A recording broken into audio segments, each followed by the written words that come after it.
Job DSP job ఇచ్చి 2 కోట్ల రూపాయల నగదు ఇచ్చి మీ నిజామాబాద్ బిడ్డను ఈరోజు గ్రూప్ 1 డిఎస్పీ ఆఫీసర్గా నేను నియమించింది నిజమైతే మీరు కాంగ్రెస్ పార్టీకి ఓటేయండి, లేకపోతే కాంగ్రెస్ పార్టీకి ఓటేయకండి. ప్రపంచ కప్ క్రికెట్ను సాధించిన సిరాజ్ ప్రపంచ కప్లో ఇండియా టీం గెలవడానికి తన నైపుణ్యాన్ని ప్రదర్శించిన సిరాజ్ని ఈరోజు అతను చదువుకున్నది ఇంటర్మీడియట్ లోపే. గ్రూప్ 1 ఉద్యోగం ఇవ్వాలంటే అది సరిపోదు.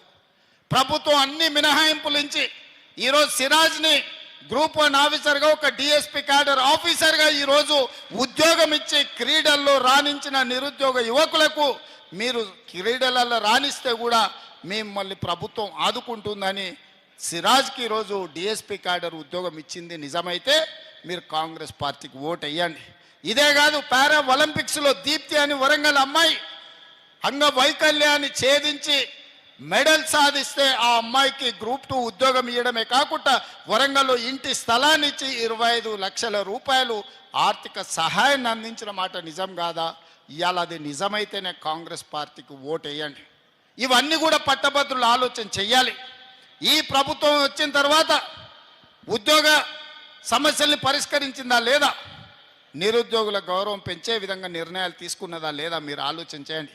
ఇదే కాదు, నిజామాబాద్ రైతులంటే దేశానికే తలమానికం.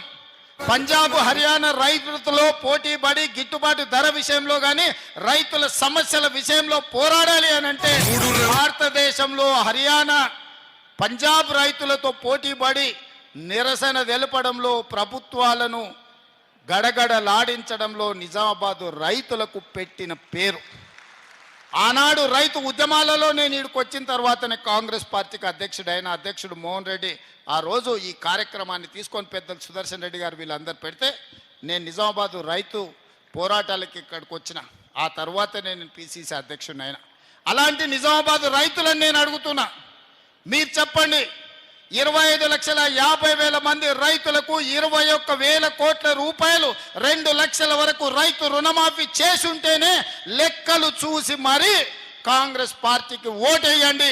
ఒకవేళ 2 లక్షల రూపాయల వరకు 25,50,000 మంది రైతులకు 21,000 కోట్ల రూపాయల రైతు రుణమాఫీ చేసింది నిజమైతేనే ఇవాళ కాంగ్రెస్ పార్టీకి ఓటేయండి. ఇదే కాదు, ఇవాళ రైతు భరోసాలో ప్రతి ఎకరాకు 6,000 చొప్పున సంవత్సరానికి 12,000 ఇవాళ రైతు భరోసా మీ ఖాతాలలో పడితేనే కాంగ్రెస్ పార్టీకి ఓటేయండి.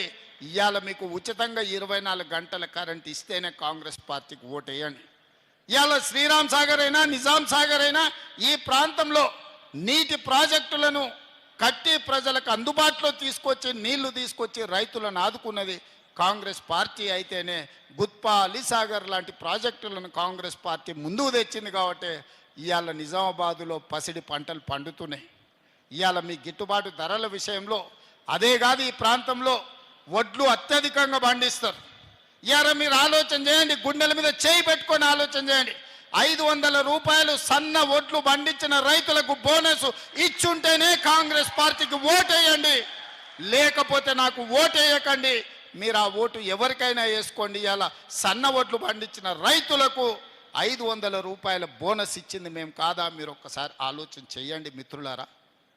ఇవాళ ఒక్కొక్కటిగా సమస్యల్ని పరిష్కరించుకుంటూ ఆర్థిక ఇబ్బందులను అధిగమించుకుంటూ ఈరోజు ముందుకు నడిపిస్తున్నది ప్రభుత్వం.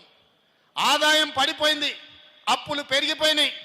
69,000 కోట్ల రూపాయలతో 2014లో చంద్రశేఖరరావు గారికి రాష్ట్రాన్ని అప్పచెప్తే 2024 తిరిగి మళ్ళీ కాంగ్రెస్కి అప్పచెప్పేటప్పటికి 7,11,000 కోట్ల రూపాయల అప్పులు చేసిండు చంద్రశేఖరరావు. ఆనాడు సంవత్సరానికి 6,500 కోట్ల రూపాయలు అప్పు చెల్లించేది ఉంటే ఈనాడు ప్రతి నెల 6,500 కోట్ల రూపాయలు నేను అప్పు చెల్లిస్తున్న. సంవత్సరానికి 75,000 కోట్లు ఈరోజు కేసీఆర్ చేసిన అప్పులకు అసలు మిత్తి నేను కడుతున్నా. ఈ సంవత్సరం మొత్తం 75,000 కోట్ల రూపాయలు కట్టిన. ఈయన తెచ్చిన అప్పులకు అసలు మిత్తి కట్టడానికి నేను కొత్త అప్పులు చేయాల్సి వచ్చింది. 60,000 కోట్ల ఇప్పుడు అప్పు చేసి ఇంకో 15,000 కోట్ల రూపాయలు నేను సంపాదించింది కలిపి చంద్రశేఖరరావు చేసిన అప్పుకు నేను కప్పం కట్టిన 75,000 కోట్ల రూపాయలు. ₹1 తక్కువనా మీరు లెక్కలు అడగండి, అన్ని వివరాలు నేను ఇస్తా. ఇవాళ చంద్రశేఖరరావు మనల్ని అప్పుల కుప్పగా తయారు చేసిన రాష్ట్రాన్ని పరిష్కరించుకుంటూ ఒకటొకటిగా పరిష్కరిస్తూ ముందుకెళ్తున్నా. ఆనాడు ఈరోజు ప్రభుత్వ ఉద్యోగస్తులను నేను అడుగుతున్నా, మీ గుండెల మీద చేయి పెట్టుకొని మీరు ఆలోచన చేయండి. చంద్రశేఖరరావు ఉన్నన్ని రోజులు మీ జీతాలు ఎన్నడు వచ్చినాయో మీరు లెక్క చూసుకోండి, మీ బ్యాంకులో ఖాతా తెచ్చుకొని చూసుకోండి. ఎన్నడూ మీ జీతం వస్తుందో మీకు తెలియని పరిస్థితి. 1 తారీఖు నాడు మీరు తెచ్చుకున్న అప్పులకు బ్యాంకులకు కట్టాలి, పాల పైసలు కట్టాలి, పిల్లల బడి ఫీజులు కట్టాలి, ఇంటి కిరాయి కట్టాలి. ఎన్నడన్నా చంద్రశేఖరరావు ముఖ్యమంత్రి ఉన్నంత కాలం మీకు 1 తారీఖు నాడు జీతాలు వచ్చినాయా? నేను కాంగ్రెస్ పార్టీ అధికారంలోకి వచ్చిన తర్వాత ప్రతి నెల 1 తారీఖు నాడు మీకు జీతాలు వస్తున్నాయా లేదా? ఎవరెవరి ప్రభుత్వ ఉద్యోగస్తులకు ప్రతి నెల 1 తారీఖు నాడు జీతాలు వస్తున్నాయో వాళ్ళు గుండె మీద చెయ్యి పెట్టుకొని జీతం వస్తే నాకు ఓటేయండి, 1 తారీఖు నాడు జీతం రాకపోతే నాకు ఓటు వేయొద్దని నేను అడుగుతున్నా ఈరోజు ప్రభుత్వ ఉద్యోగస్తులను. ఇవాళ రిటైర్డ్ ఉద్యోగస్తులు 35 ఏళ్ళు ప్రభుత్వానికి సేవలు అందించి తమ జీవితాన్ని సర్వాన్ని ఈ రాష్ట్రానికి అందించిన ప్రభుత్వ ఉద్యోగులు రిటైర్ అయితే రిటైర్మెంట్ బెనిఫిట్స్ ఇవ్వడానికి ఈరోజు ప్రభుత్వం దగ్గర పైసలు లేని పరిస్థితి. రిటైర్డ్ ఉద్యోగస్తులకు 8,000 కోట్ల రూపాయలు బకాయిలు పెట్టి చంద్రశేఖరరావు బకాసురులాగా పారిపోతే ఇవాళ 8,000 కోట్లు తీర్చడానికి ఇవాళ నా నడుము వంగిపోతుంది. ఇవాళ 8,000 కోట్ల రూపాయలు రిటైర్డ్ ఉద్యోగస్తుల బెనిఫిట్స్ ఇవ్వాలి అంటే ఒక ఆయన వస్తాడు, బిడ్డ పెన్లు ఉంది సార్, వెడ్డింగ్ కార్డు చూపించి నా బిడ్డ పెన్లు ఉంది, ఎట్లన్నా నా బెనిఫిట్స్ ఈ సార్, నేను దాచుకున్నవే కదా అని ఒక ఆయన అంటాడు. ఇంకొక ఆయన వస్తాడు, హాస్పిటల్లో నా కిడ్నీ ఆపరేషన్ ఉంది సార్, నా లివర్ ఆపరేషన్ ఉంది సార్, నా డబ్బులు ఎట్లన్నా ఇవ్వండి సార్ అంటారు. ఇది మా సొమ్ము కాదు, అది వాస్తవంగా వాళ్ళు దాచుకున్న సొమ్ము. వాళ్ళు సొంతం కష్టపడి 35 ఏళ్ళు ప్రభుత్వం దగ్గర దాచిపెట్టుకున్న సొమ్ము మొత్తం ఖతం బట్టి ఖజానా ఖాళీ చేసి ఫామ్ హౌస్లో పోయి ఆయన బోర్ల బొక్కల వండుకుంటే ఈ రిటైర్డ్ ఉద్యోగుల బెనిఫిట్స్ ఇవ్వడానికి నెలకు 300-400 కోట్లు ఇవ్వాలంటే నేను గగనమైన పరిస్థితి. ఇవాళ నేను రిటైర్డ్ ఉద్యోగస్తులను అడుగుతున్నా, మీకు నిజంగానే చంద్రశేఖరరావు సరైన సమయంలో చెల్లించుంటే మీకు ఇన్ని కష్టాలు వస్తుండేనా? ఇవాళ అట్లాంటి చంద్రశేఖరరావు మోసం చేసిపోతే ప్రతి నెల నేను ఇవ్వడానికి ప్రయత్నం చేస్తున్నా.